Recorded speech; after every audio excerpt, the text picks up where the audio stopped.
কাজ নাই এখন।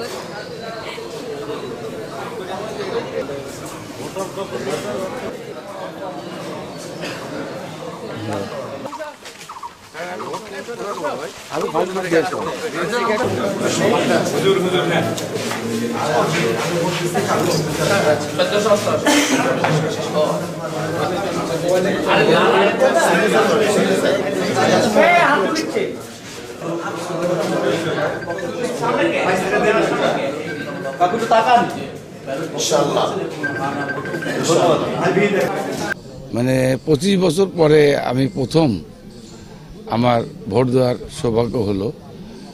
তো অনেক প্রত্যাশা নিয়ে তো মানুষের সারা দেশে যে সারা, বিশেষ করে নাটোরে আপনারা দেখেছেন বাসে, ট্রাকে, ট্রেনে করে মানুষ ভোট দেওয়ার জন্য দূর দূরান্ত থেকে এসছে।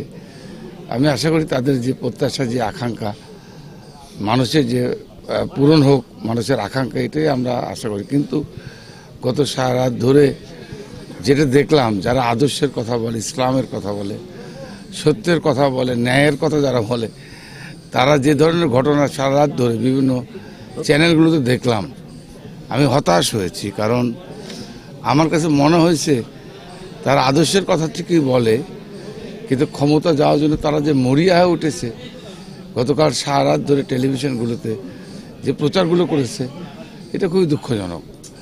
আমরা আশা করিনি যে যে রাজনৈতিক দল ইসলামের কথা বলে, ইসলাম বিরোধী কাজ করে, এটা প্রত্যাশা করি না। আমি জানি না নির্বাচনে আমরা আশা করি যে একটা সঠিক মানুষের যে প্রত্যাশার জন্য এই 25 বছর পরে এসে আমি ভোট দেওয়ার সুযোগ পেয়েছি, মানুষের সে প্রত্যাশার জন্য পূরণ হয়, এটাই আশা করি। কিন্তু রাতভর যে জিনিসগুলো, যে দৃশ্য দেখলাম, এটা আমি প্রত্যাশা করিনি।